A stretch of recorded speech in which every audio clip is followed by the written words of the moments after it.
Біз қазақ көшпелі өмір салтын ұстанған халықпыз ғой. Қазыбек бидің атасы Шаншар абыз өзінің ауылымен көшетін болыпты. Таң қылаң бере көшкен жұрт көз байлана, кейде ақшам ауа судың ұшырасуына байланысты қонуға тоқтай деген. Оты суы келіскен жерге бірер күн еру қылса, тақырға тап болғанда көп бөгелмей үдере көшеді. Сондай салқар көштің бірінде ел адамдары ел иесі Шаншар абызға ұлы Келдібектің аяғы ауыр келіншегі тоқмейіл кейіндеп жатқан, еру қалған жерге әлі келмей жатқанын хабарлайды.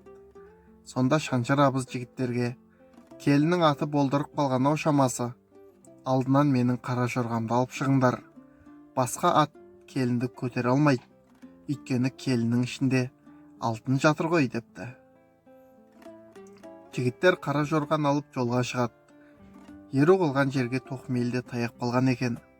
Қара жорға келісімен тоқмейіл, атасының атына келін отқан жарамас, обал ғой, одан да мен ер тоқымның үзеңгісінен ұстап барайын деп ауылға жаяулатып жетіпті. Ауылға жетісімен толғатып тал түсте босанады. Сонда туған нәресте Қазыбек би көрінеді. Осы бір кішігірім ғана оқиғада қаншама үлкен мағына жатыр десеңізші. Бұл жерде Шаншар абыздың көрегендігі мен келіні тоқмейілдің тектілігін байқамау мүмкін емес.